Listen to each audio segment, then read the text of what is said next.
Amigos, ¿cómo están? Pues ya estamos aquí en esta transmisión esperada en tu espacio periódico, la alegría de vivir sin adicciones, la alegría de vivir un viaje de las tinieblas a la luz.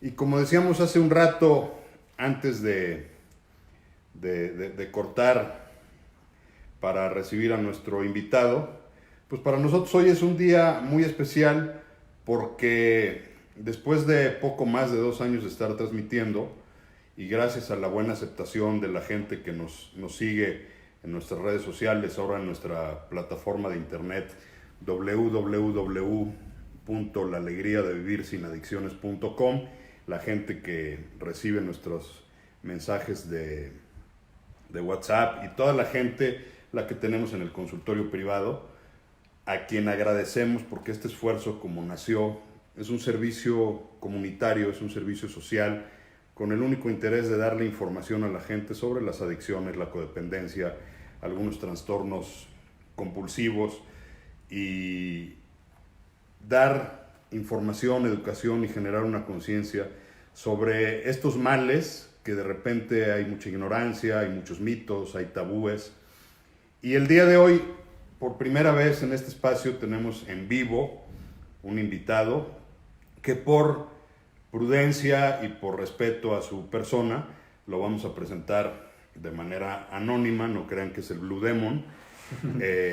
Nuestro invitado el día de hoy, al cual hicimos ayer referencia en nuestra columna semanal del periódico Milenio Puebla, es un joven que vivió la adicción a la marihuana a los 20 años aproximadamente. Yo recuerdo que llegó por primera vez conmigo al consultorio.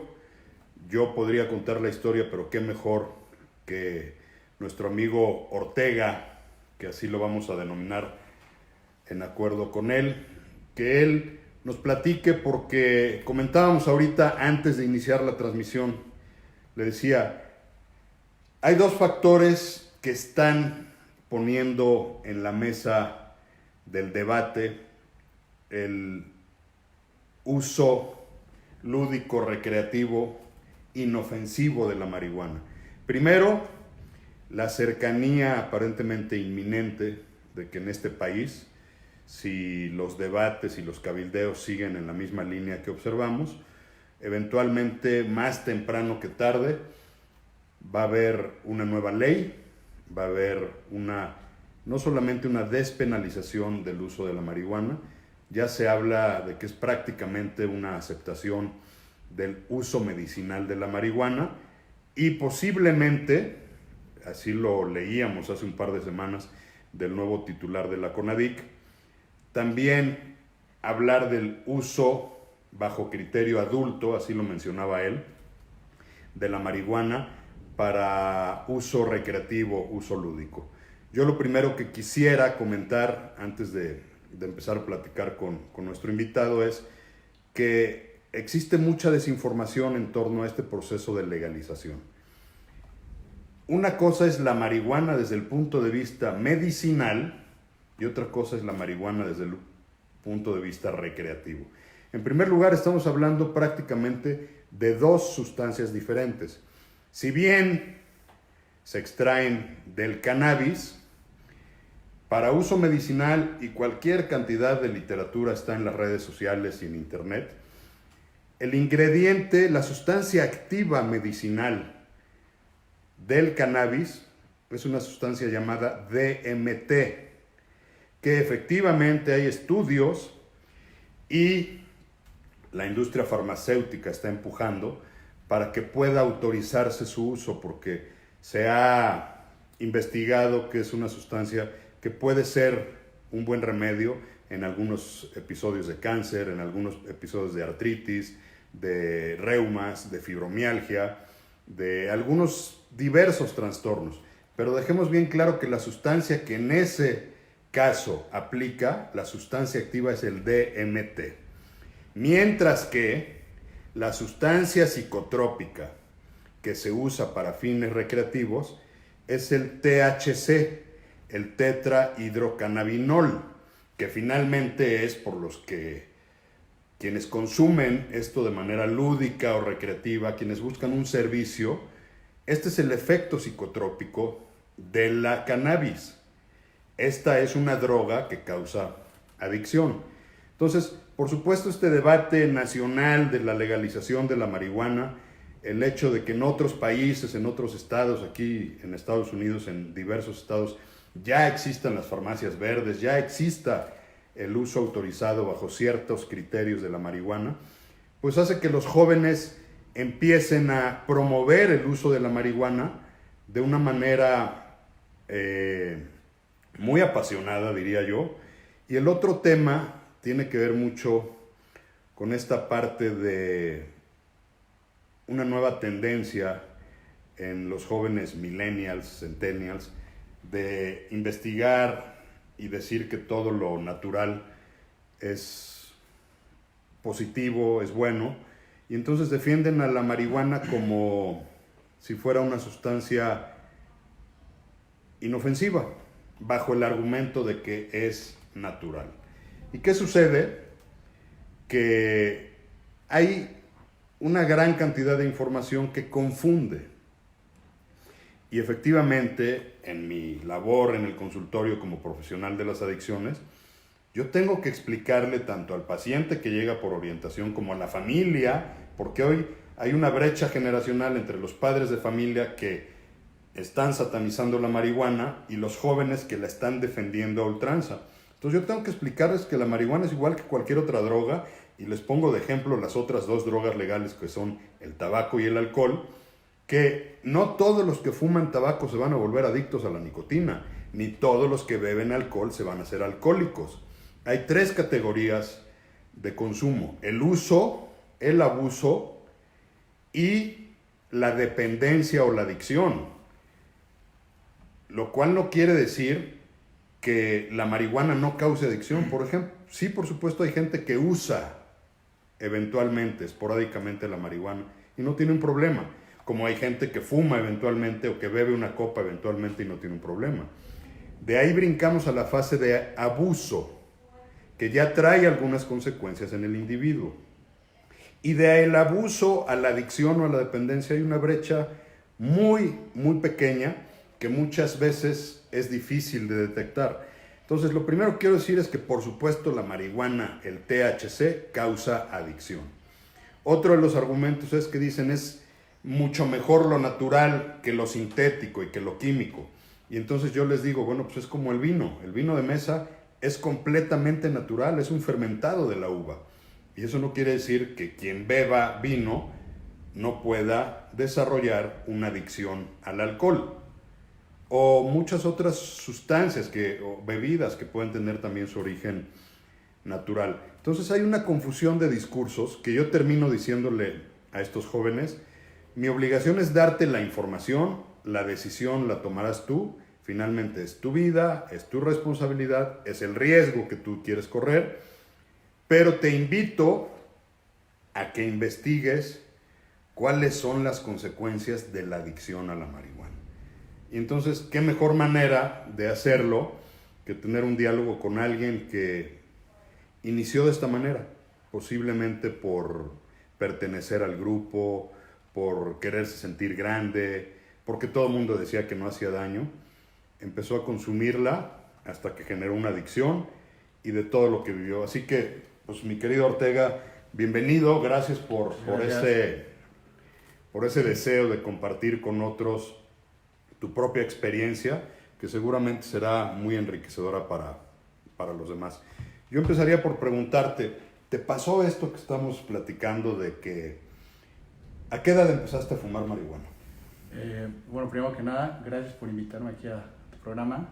Para poner en contexto también a tu público, bueno, pues Omar fue mi terapeuta, quien me ayudó a salir de la adicción, ¿no? Y yo empecé a fumar marihuana a los 17 años aproximadamente. 17 años, y eso fue porque, pues ahora sí que como por curiosidad al principio. O sea, todo empezó por mera curiosidad. Y pues ya después empecé pues ya a agarrarle el gusto pues ahora sí que es propio, ¿no? Ya, algunos de los argumentos de los defensores de la marihuana dicen que efectivamente cuando el ser humano no ha terminado de crecer, que aproximadamente esto sucede entre los 21 y los 23 años, hay un daño cerebral que hace que efectivamente se pueda causar la adicción. Aquí estamos justamente con un joven que empezó a consumir cuando era menor de edad. Sin embargo, yo les quiero decir que también hay estudios de adultos que han empezado tarde su consumo de la marihuana, y si bien el riesgo es menor y los daños son diferentes, también generan la adicción, como quien empieza a fumar a los 30 años y genera una adicción a la nicotina, o como quien empieza a beber a los 35 años y genera una adicción al alcohol. Entonces, de antemano, porque sé que lo van a escribir, van a decir, bueno, es que trajiste alguien que empezó muy chavo y entonces en los chavos sí hay este daño. El daño me parece que se presenta independientemente por otros factores. Jorge nos dice, empezó a los 17 años por curiosidad. ¿Qué te movió? ¿Cuál era la curiosidad? ¿Tus cuates la fumaban o dónde la conociste? ¿Cómo te la presentaron? Sí, claro, también fue en un círculo social, pues de gente más grande que pues ya fumaba habitualmente. Entonces fue esa como, primero fue como para pertenecer al círculo social y decir, bueno, pues ya estoy en una cierta edad de que pues puedo hacer y deshacer, ¿no? Pero pues obviamente fue algo erróneo. Bien, y ya que pasaste de la curiosidad, ahorita nos decías, me empezó a gustar, como lo preguntamos a nivel clínico, ¿qué servicio te daba? A mí lo que me hacía sentir la marihuana era pues un estado totalmente de relajación, un estado de anestesia prácticamente, y pues también me sentía bien cuando la fumaba, cuando la consumía. Incluso la consumía ya no solo en el círculo social, ya la consumía pues en casa, ya, o sea, el consumo ya era habitual y ya no necesitaba de gente para hacerlo. Y cuando empezaste a hacerlo tú por tu cuenta y con este servicio, platícame, ¿tú eras un chavo muy ansioso o eras un chavo hiperactivo? ¿Por qué necesitabas este sentido de relajación o de estar así como que a gusto, desconectado? ¿Qué te hacía fumar? Pues más que nada, igual eran problemas que yo tenía internos, o sea, eran problemas que yo nunca quise darles la cara, que siempre dije, bueno, pues tal vez eso le pasa a todos o solo me pasa a mí, pero pues mientras tenga esto, pues aquí hay tranquilidad, hay comodidad y no necesito de ninguna otra cosa más que un poco de marihuana y eso es todo. Ya, en aquel entonces, ¿qué tan frecuente y cuánto fumabas a los, no sé, 17 años que nos platicas que iniciaste? A los 17 años mi consumo no era tan alto. Yo creo que el consumo empezó a los 18 años de levantarme, pues fumar un poco, transcurso del día como a las 12, después de almorzar, igual fumaba, en la tarde fumaba y ahora sí que ya en la noche pues también le daba. Cuando hablas, yo conozco el tema porque soy profesional y me dedico a esto, pero muchas veces los papás no entienden y a veces también es muy importante que los papás tengan esta información. Cuando tú dices fumaba y le daba, corrígeme, pero no es igual que un cigarro, o sea, no te acababas un cigarro, tú traías, como le llaman ustedes, un gallo o un porro. ¿Cuánto te duraba un gallo? Pues mira, yo lo consumía normalmente en pipa, es una pipa pues más o menos de este tamaño y pues te dura, no sé, unos 4 o 5 toques más o menos, dependiendo de como mencionabas, de la cantidad de activos que tenía la marihuana. Uh-huh. Entonces digamos que en un día tú te acababas una pipa, pero en todo el día, o sea, un toque en la mañana, un toque en el almuerzo, un toque en la tarde y un toque en la noche. Sí. Porque a veces los padres que vienen un poco con ignorancia de esto dicen, es que entonces pues prendes un porro, prendes un gallo o prendes una pipa y se la acaban. Entonces yo les explico, no, o sea, muchas veces es un jalón, como dicen ustedes, para sentir ese relax. Sí. Así empiezan. O claro. sea, es difícil pensar que alguien que está iniciando a fumar marihuana se meta 5 pipas o 5 gallos o 5 porros en un día, ¿no? Es bastante el consumo. Yo creo que si haces eso al principio cuando no conoces nada, quedas totalmente anestesiado, o sea, ni siquiera puedes hablar. Y con esta dosis, digamos, que tú ya tenías para sentirte bien, posiblemente en fines de semana o en reuniones sociales, tu dosis aumentaba. Sí, claro. Y en alguna de esas reuniones sociales te llegó a pasar que te excedías o que te diera la pálida, como, Sí, como sí, llaman, o que de repente no es lo mismo fumarte un jalón 3 o 4 veces al día que ya estar en una fiesta y de alguna forma, como se dice clínicamente, intoxicarse. ¿Cuándo fue la primera vez que te pasó algo así? Sí, bueno, ya cuando empezaba a juntarme, pues ahora sí que con gente que también le gustaba consumir marihuana, pues ya en las fiestas era pues mayor el consumo. O sea, la gente ya literalmente ahí armaba porros, que ya son pues cigarros de marihuana, totalmente pues mayor la cantidad de marihuana, y esa pues ya se fumaba entre todos y sacaban uno, dos, tres, hasta que, pues ahora sí que hasta que aguantaras. Pero ahí sí ya, pues o sea, había gente que incluso se quedaba dormida en los sillones porque pues no aguantaba la cantidad de marihuana. ¿A ti qué te llegó a pasar en una de las primeras consecuencias negativas que hayas tenido? Pues mira, yo una vez me atreví a fumar y después de una fiesta manejé mi coche y ya de verdad no sabía ni siquiera en dónde estaba. No sabía ni siquiera dónde estaba. Yo siento que eso pudo haber sido muy peligroso porque pues primera no sé en dónde me estaba metiendo y en segunda pues igual pudo haber causado un accidente. Fíjate qué interesante, porque el otro día un chavo de estos defensores del consumo de la marihuana me decía, está comprobado que no hay muertes por marihuana, en cambio sí hay muertes por alcohol y sí hay muertes por tabaco y por supuesto no digamos de las otras drogas.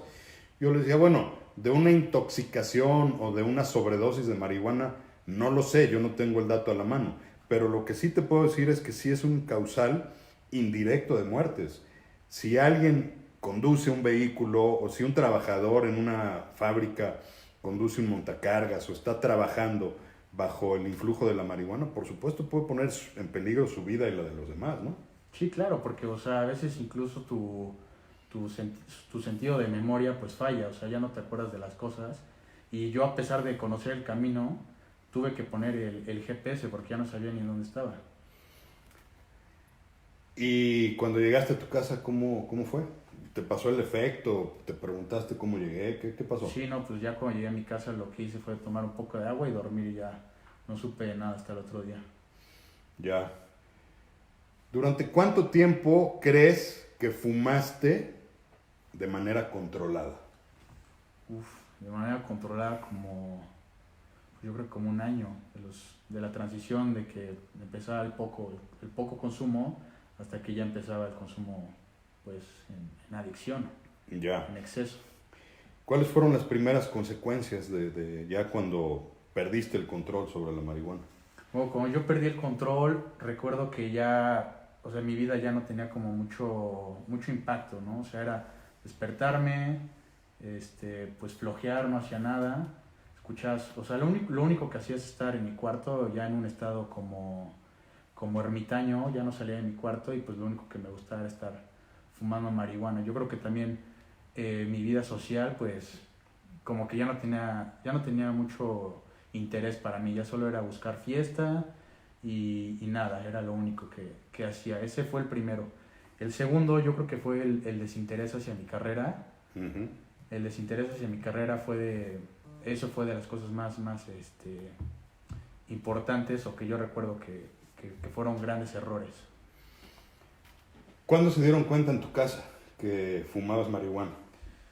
En mi casa se dieron cuenta, hijo, no recuerdo, pero yo creo ¿O que, cómo fue? yo creo que sí, fue mi mamá que encontró, pues ahora sí que marihuana, y ya fue cuando empezó a investigar, ¿no? Cuando decía, oye, pues yo te veía que traías los ojos rojos y te veía raro, ¿no?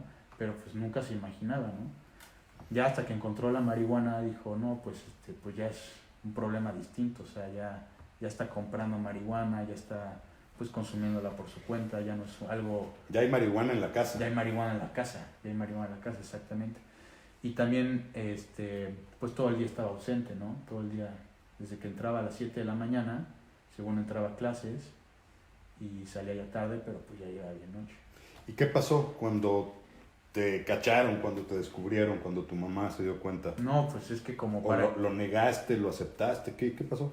No, pues yo al principio negaba todo. Yo decía, no, pues, no es mío, se lo guardé a un Es de un amigo. Es de un amigo, le decía.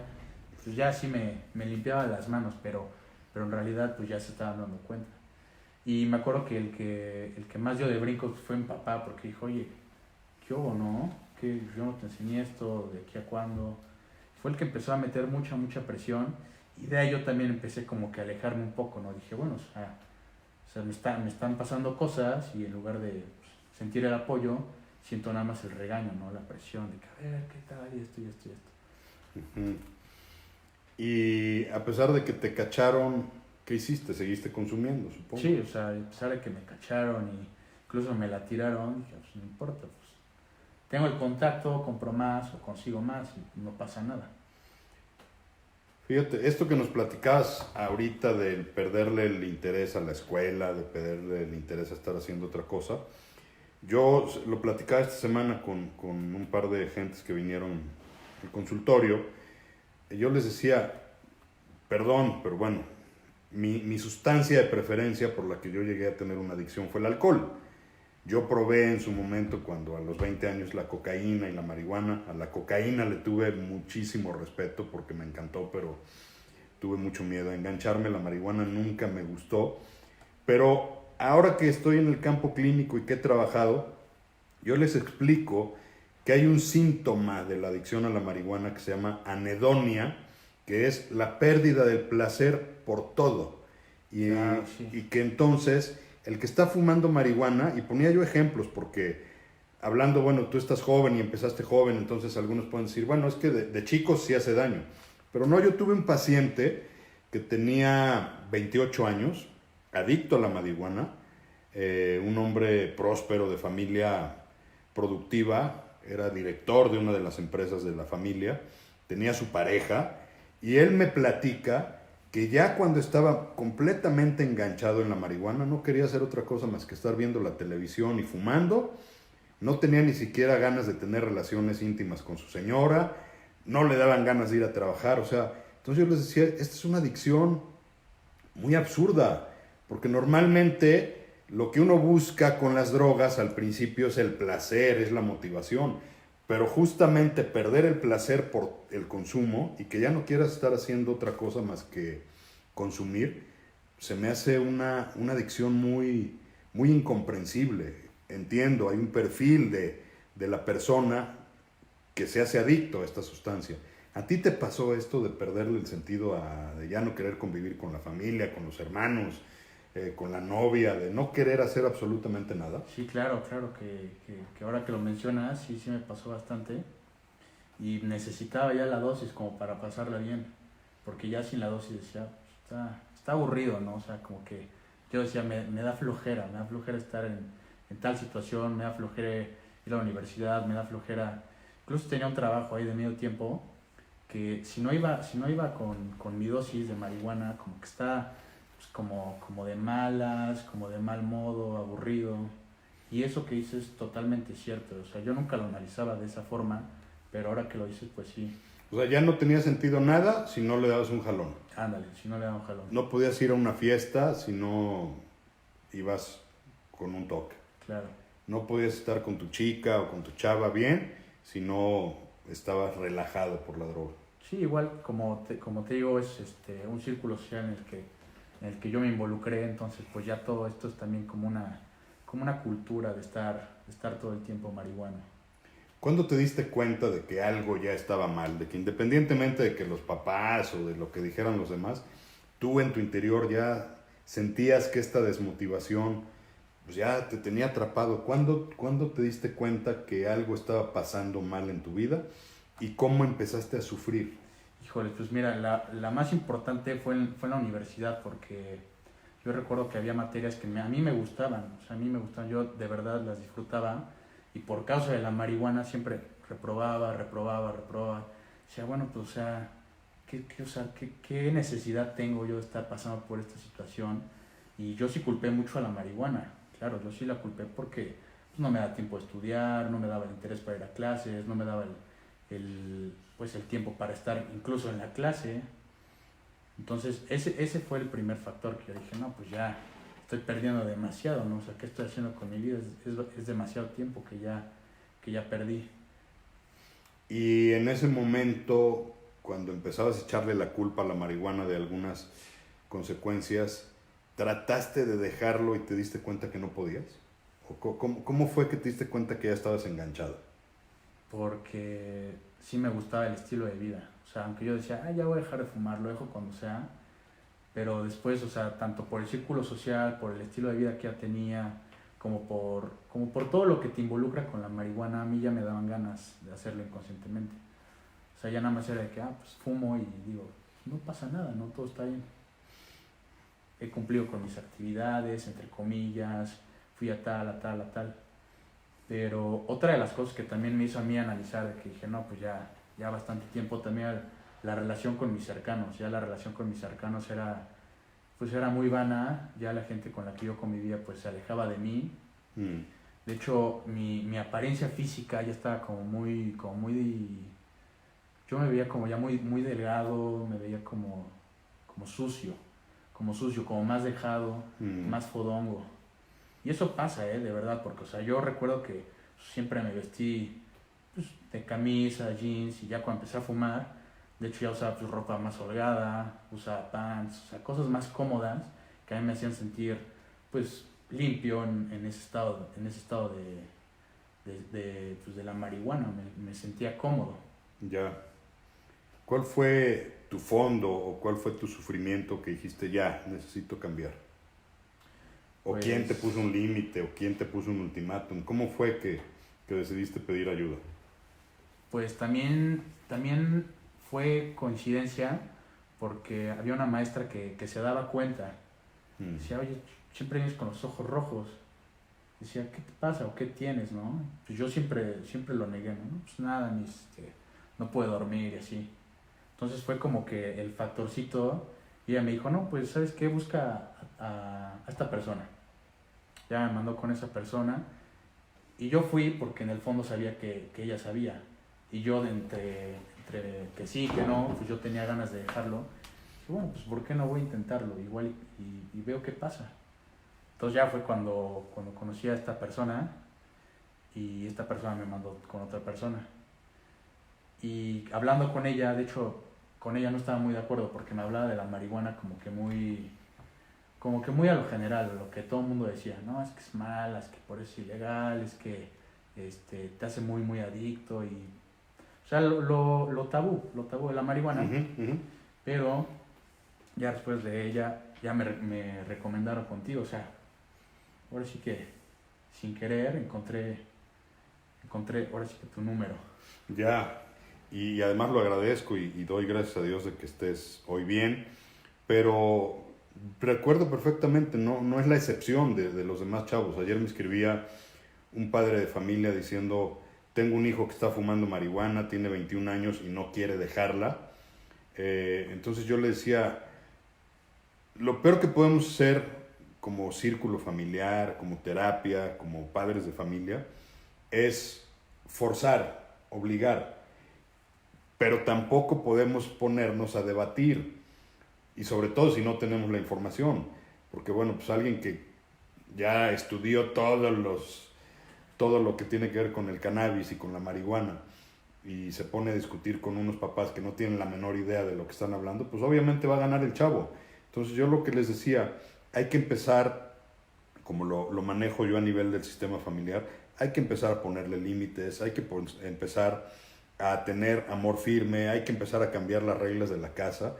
Esa es la única manera, entender su enfermedad, ponerle límites y esperar a que llegue un momento en que él solo se quiera mover. ¿Cómo fue el proceso en tu casa? ¿Tus papás te pusieron algún límite? ¿Te leyeron la cartilla? ¿O te estaban forzando, te obligaban? ¿O simplemente se lavaban las manos y decían, no, pues me hago de la vista gorda? ¿Cómo fue en tu casa? Sí, claro. O sea, tanto mis padres como mi hermano, como que todo mundo ya estaba encima de mí y decía, no, pues ya deja eso, no te está dejando nada bueno.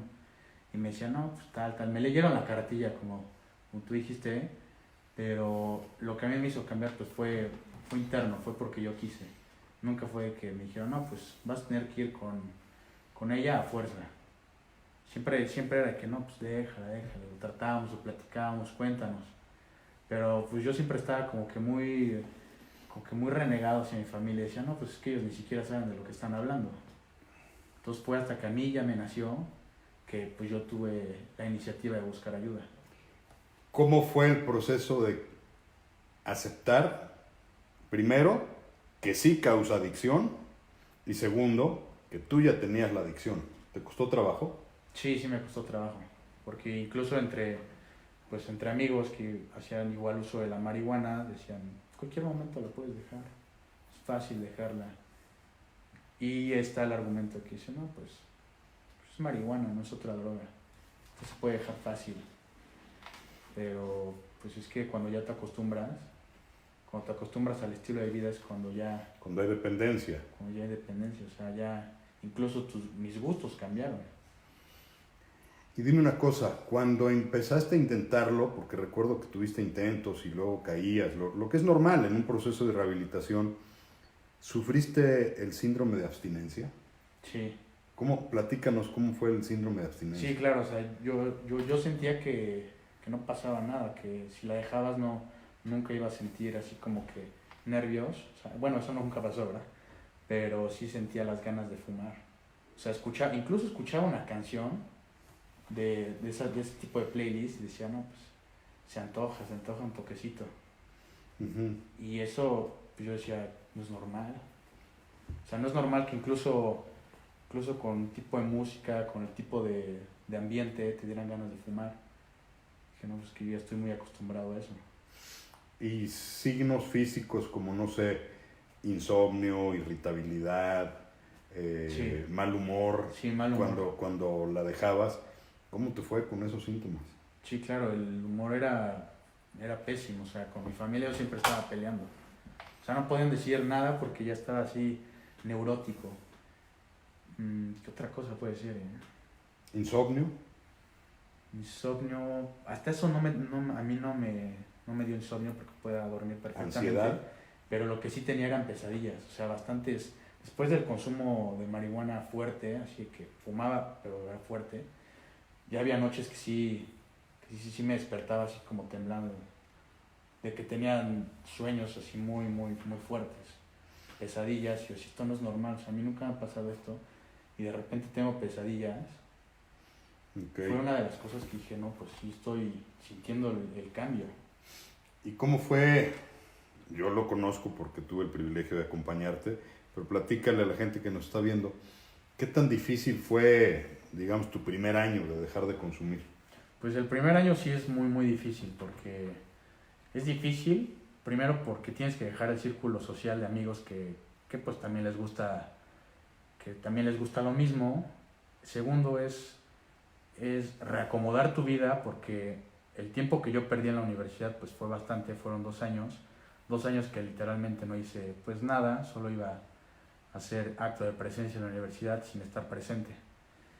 Y otra cosa que me costó mucho trabajo pues fue el estado, el ambiente familiar, volver a reconciliarme con la familia, con todos aquellos de los que me había alejado, porque incluso tuve amigos muy cercanos que siempre estuvieron a mis espaldas, ¿no? Diciendo, oye, pues deja esto, si en algún momento necesitas hablar, pues platica con nosotros. Y a ellos yo los hacía menos, los alejé de mi vida. Y ya cuando salí de la adicción del consumo de marihuana, los empecé a buscar, pero pues sí fue difícil hacer la reconciliación social con los que sí me apreciaban, en verdad.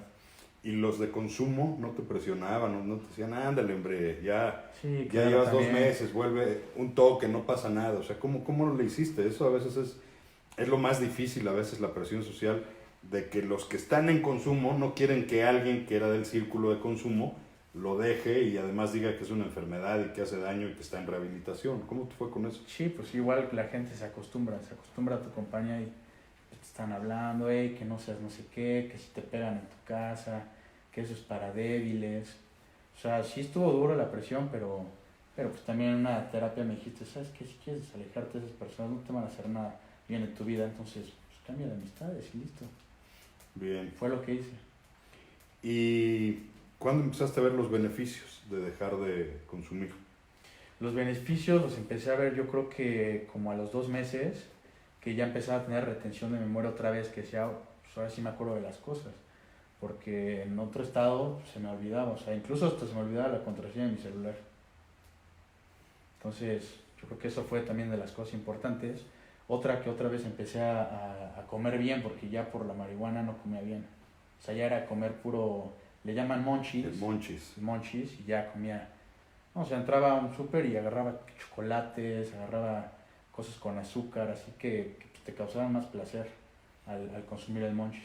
Pero te alimentabas mal. Me alimentaba muy mal.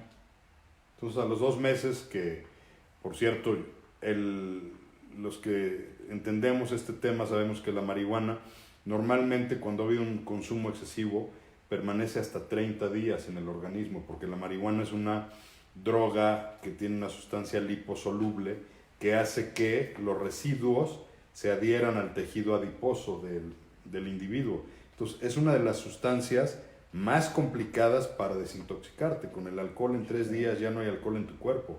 El que ha consumido marihuana de manera crónica, hasta 30 días después sigue teniendo. Entonces tú nos dices, a los 2 meses ya empecé a ver el beneficio. Y ahora, ¿cuánto tiempo llevas limpio? Aproximadamente 3 años. ¿Y cómo 3 cambió años tu vida? aproximadamente. No, pues sí di un giro 360 porque pues en primera estás limpio, estás sano, bien de salud. Y en segunda porque pues, es una nueva versión de ti. O sea, ya no es la misma persona que solo consumía por consumir y valía en la vida. Ya. ¿Ha valido la pena? Valió la pena totalmente, cada uno de los días en abstinencia valieron la pena. Lo que nos pregunta todo mundo a los que hemos tenido alguna adicción es, ¿y ya no se te antoja? Esa es una pregunta que qué bueno que la tocas, porque a mí me tocó como un medio año después de estar limpio, que fui a una fiesta, estaban fumando marihuana y de repente como que sí decía, ¿y si le doy, no le doy? O sea, sí es difícil, no digo que no sea fácil, pero pues también depende ya mucho de la fuerza y del autocontrol que tú tengas. De lo que nosotros llamamos conciencia de enfermedad. Porque es lo que yo les digo, pues de antojárseme sí se me antoja. Yo voy a cumplir 22 años limpio, pero se me sigue antojando. Pero mi conciencia de enfermedad es la que me hace ver, tú no te la puedes tomar, tú no te la puedes consumir porque te vas a partir la madre como estabas. Entonces es donde entra mi conciencia de enfermedad y decir, pues para qué la consumo mejor. Pues sí, se ve muy rico y se ve muy apetitoso, pero pues que alguien más lo disfrute, yo no puedo, yo estoy enfermo y como dicen los alcohólicos anónimos, una vez alcohólico o una vez adicto, adicto para siempre. Entonces, actualmente tienes 24 años, 24 años. Estás estudiando todavía, tu vida cambió, ¿sigues convencido de que tienes una enfermedad y de que quieres seguir limpio? Sí estoy convencido de que quiero seguir limpio. Y otra cosa que igual me gustaría comentar es que ya después de un tiempo te acostumbras a vivir limpio y no importa que la gente esté fumando a tu alrededor o que te estén diciendo, pues a ti simplemente ya no se te antoja y te haces más fuerte, te haces dueño de un autocontrol que pues tú dices, en cualquier momento dices, no gracias, no, o sea, de verdad, y no te sientes mal, no te sientes comprometido, lo dices con facilidad, lo dices sin ansiedad. Entonces yo creo que a la larga del tiempo te acostumbras a hacerte fuerte con eso. ¿Qué le dirías tú a todas estas personas que defienden el uso de la marihuana? Yo soy respetuoso de las libertades, garante de las libertades individuales, pero al final de cuentas yo les digo, lo que sí tienes que tener es la información.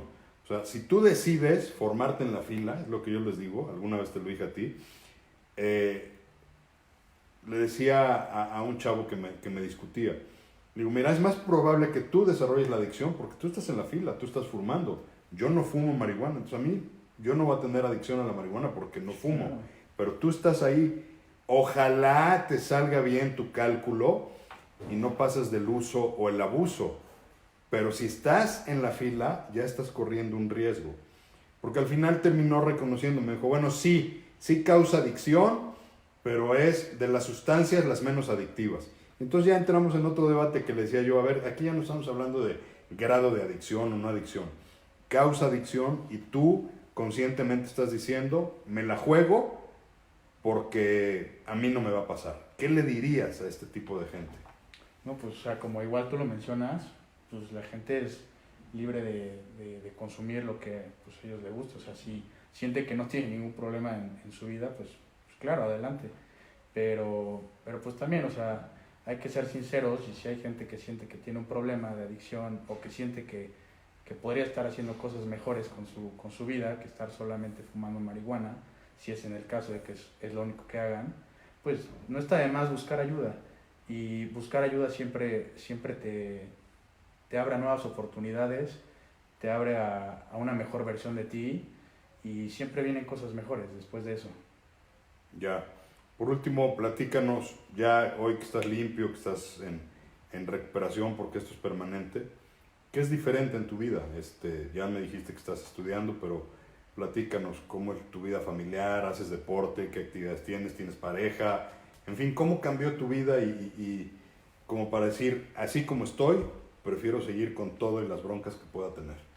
Pues lo más importante para mí siempre ha sido mi familia y con mi familia siento que después de esta adicción yo me volví igual una persona de alguna manera pues como un apoyo para ellos también, una tranquilidad de que pues no tienen a una persona que nada más anda ahí por la vida viendo que vale nada más, ¿no?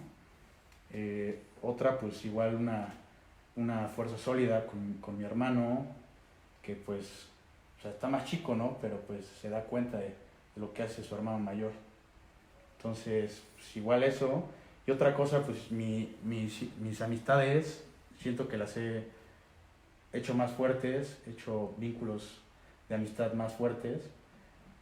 Pues en el deporte también me siento distinto, tengo más interés por hacer cosas nuevas, por hacer deporte, por aprender, por infinidad de cosas, ¿no?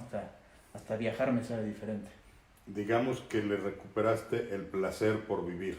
Claro, le recuperé el sentido de vida que ya no tenía. O sea, de haber estado en la anedonia, en la pérdida del placer por todo, hoy tu vida con todo y los problemas que puedas tener como todos los seres humanos, hoy vale la pena vivir y tienes este placer por vivir. Claro, o sea, también no es como quien diría el final feliz, porque el recuperarse de la adicción solo es una parte, porque también son cosas tanto emocionales, internas, como de superación, claro, todo, como todo, ¿no? O sea, la adicción es una parte muy, muy difícil de afrontar, pero sí te ayuda bastante a seguir adelante en la vida. Muy bien, creo que tenemos un comentario. Dice Gloria Romero, ¿cuál fue el papel de la familia en el proceso de la recuperación? Pues el papel de mi familia, pues muy importante porque si no hubiera tenido el apoyo, si me hubieran tratado a mí de una forma despectiva, creo que yo nunca hubiera atrevido a dar el paso, o tal vez si lo hubiera dado, no les hubiera dado el crédito, no les hubiera dado ¿cómo se puede decir? O sea, no sé, el mismo acogimiento que si me hubieran... ¿Te sentiste perseguido alguna vez por la familia? Sí. Pero sí. después la familia entendió que la persecución o el tratar de obligarte no era la fórmula. No era la fórmula, sí, exacto. Entonces la familia también hizo su chamba de entender la enfermedad y de entender que ellos también tienen que cambiar para con el ejemplo y poniendo límites y reglas claras, predicar y hacer que tú generaras conciencia, ¿no? O sea, el familiar de un adicto normalmente o lo quiere obligar o lo quiere controlar o se pone de tapete o de pechito, digamos, como para decir, bueno, pues ya ni modo, yo lo voy a salvar y lo voy a rescatar. Y la familia también se tiene que mover, tiene que entender la enfermedad y tiene que hacer su papel, como le llamamos nosotros, con amor firme. Es decir, te amo porque eres mi hijo, pero eso no quiere decir que vas a hacer lo que quieras, pero entiendo que la decisión final la tienes tú. ¿Cómo te fue a ti con eso? Tu papá, que decías que fue el que más de alguna manera se escandalizó cuando supo de tu consumo, ¿cómo apoyó tu papá? Pues igual muy importante, como lo dices, fue que igual ellos hicieron su chamba, comprendieron que había un problema, que había una variación en mi consumo, no era solo un consumo porque sí, y pues eso igual me ayudó mucho, o sea, como que ya no me estuvieran presionando, que no me estuvieran presione, eso también me dio una tranquilidad de que bueno, pues ya, lo voy a intentar por mi cuenta, ¿no? Muy bien, pues algún mensaje final para la gente que nos ve, que son familiares, papás o chavos quizá que estén en la condición en la que tú un día estuviste. Pues bien, para la familia me gustaría decirles que es muy importante que tengan empatía, que tengan paciencia sobre todo, y que no busquen medidas precipitadas, que lo tomen pues con la seriedad que se debe, pero también que no sea una forma de decir, bueno, pues como está en esto, pues ya lo vamos a anexar, lo vamos a meter en un tratamiento pues duro, ¿no? Y para los chavos, si ustedes realmente sienten que les gustaría tener un cambio en respecto al consumo de marihuana, pues no tengan pena en pedir ayuda o buscarla por su propia cuenta. O sea, Omar es un experto en esto y créanme que sus consejos no solo me sirvieron para dejar el consumo de marihuana, sino para agarrar al toro por ya sabes dónde. Pues muy bien, pues te agradezco mucho. Ahí está el testimonio de un joven que vivió la pérdida del placer, la pérdida del sentido, se enfrentó a la negación y al final hoy nos platica su vida transcurre de una mejor manera. Por supuesto la familia tuvo un rol importante, lo decía él ahorita, muchas veces el querer anexar sale contraproducente o el querer forzar sale contraproducente. Hay que informarse. Yo respeto a quienes después de tener toda la información dicen yo decido seguir consumiendo. Como les digo, pues ojalá y te vaya bien y ojalá no te saques la bola negra de la adicción y puedas permanecer en el uso controlado. Sin embargo, esto lo comento porque pues ante la realidad que vive nuestro país, nuestro sistema legal, es evidente que si esto se legaliza, va a haber más consumidores y al haber más consumidores, proporcionalmente va a haber más adictos. Y lo decía el otro día en una entrevista, difícilmente tenemos la capacidad instalada para atender adictos a tabaco y adictos al alcohol. Se multiplicarán los de adictos a la marihuana, va a ser muy complicado y tenemos que hacer mucha labor de prevención, mucha labor de información. Yo les digo a los padres, no soy pitonizo, pero analizo lo que está pasando y es prácticamente irreversible que tarde o temprano se va a legalizar esta sustancia y que tendremos que saber cómo lidiar con ella y cómo lidiar con un hijo, primero que empieza a consumir, porque yo les digo, a ver, si está empezando a consumir no es como decía Ortega ahorita, que lo vas a llevar ya a una clínica cuando apenas la probó, o que lo vas a anexar porque te encontraste una bolsita y unos cocos ahí en su recámara. O sea, hay que entender que hay quien la usa, hay quien abusa y hay quien genera la adicción. Entonces, por supuesto, esperamos que estos espacios sean útiles. Como siempre les pedimos, pues denle un like y compártanlo. A alguien le puede servir. Hoy damos por inauguradas estas invitaciones para cuando haya algún testimonio valioso. Por supuesto, este espacio está abierto para las personas, para las familias. Lo pueden hacer de manera anónima, lo pueden hacer cada quien como guste. Por supuesto, para mis amigos de los grupos de Alcohólicos Anónimos, Narcóticos Anónimos, Codependientes Anónimos, cuando quieran invitar a sus eventos, a sus semanas de unidad, aquí está este espacio que no tiene mayor objetivo que dar información veraz, útil, que tú tomes la mejor decisión. Yo lo que te deseo es que igual que Ortega, puedas salir de las garras de la adicción, como dice el libro que publicamos hace un año, dejar de vivir en las tinieblas para saber que puedes vivir en la luz de la alegría de vivir. Muchas gracias y pues que sigas en sobriedad y en plenitud por muchos años más. No, pues gracias a ti, Omar, también. Gracias a ustedes. Nos vemos la próxima semana. Que Dios los bendiga. Me despido, soy Omar Cervantes.